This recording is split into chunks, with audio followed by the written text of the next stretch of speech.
প্রিয় দর্শক এবং শ্রোতা মণ্ডলী, আজকের টপিকে আমি আলোচনা করব কানের ময়লা বা কানের খোল এবং কানের যত্ন।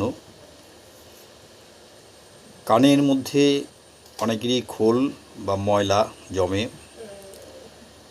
এই খোল বা ময়লা জমলে কানে যে সমস্যা হয়, অনেকে কান চুলকায়, কান ধাপা ধরে থাকে, কানে কম শোনে, একটা অস্বস্তিকর পরিবেশ সৃষ্টি হয়, গলা খুসখুস করে এবং খুসখুসনি কাশি হয়। কানে খোল জমলে কান খুশকি দিয়ে বা পায়রার পালক দিয়ে অনেকে আস্তে আস্তে খোলটাকে কাছে নিয়ে এসে বের করে। এটা কিন্তু খুবই মারাত্মক এবং ভয়াবহ। খুব সাবধানতার সহিত যদি না করা যায় তাহলে এই সমস্যা হতে পারে। অনেকে নারকেল তেল দিয়ে ভিজে রাখার ফলে এই ধরনের আস্তে আস্তে খোলটাকে নরম করে নেয়, তারপরে কানটা পরিষ্কার করে।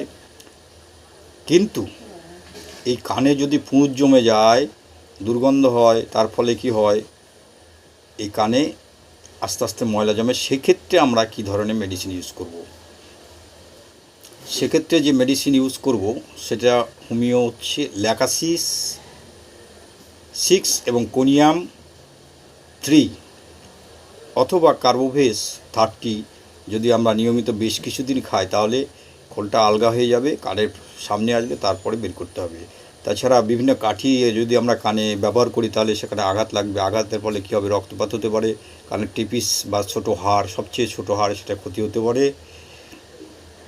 এছাড়া আমাদের সবচেয়ে আরও একটি ভালো মেডিসিন আছে, সেটা হচ্ছে হাইড্রোজেন পারঅক্সাইড।